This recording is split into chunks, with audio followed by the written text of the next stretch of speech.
చిత్తూరు జిల్లా సీఎం జగన్ పై రాయితో దాడి చేయడాన్ని ఖండిస్తూ కుప్పంలో నిరసన తెలిపారు వైసీపీ నేతలు. కుప్పం పట్టణంలోని అంబేద్కర్ విగ్రహం వద్ద బైఠాయించి ఎమ్మెల్సీ భరత్, వైసీపీ నేతలు నిరసన వ్యక్తం చేశారు. చంద్రబాబు డౌన్ డౌన్ అంటూ నినాదాలు చేశారు. కుట్రపూరితంగా సీఎం జగన్ పై రాయితో దాడి చేయించారని ఆరోపించారు.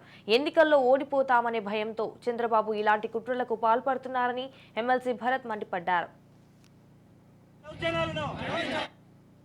మంచి ఫలితాలు పొందేదానికి ప్రజల మన్ననల కోసం తిరుగుతున్న ఈ సందర్భంలో ఈ భౌతిక దాడి అనేది అందరూ కూడా, అన్ని వర్గాలు కూడా, ఈ జగన్ అందించిన పథకాలు పొందిన ప్రతి ఒక్క కుటుంబము కూడా దీనంతా కూడా ఖండించాలి. ఇది మంచి సాంప్రదాయం కాదు.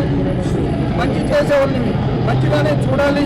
కొంతమంది ఎవరైనా దీని కుట్రలతో అతను భయపెట్టాలి, ఆయన బయట రానియకుండా చూడాలి అని ఏమన్నా వాళ్ళు అనుకుంటే అది అపోహ మాత్రమే అవుతుంది.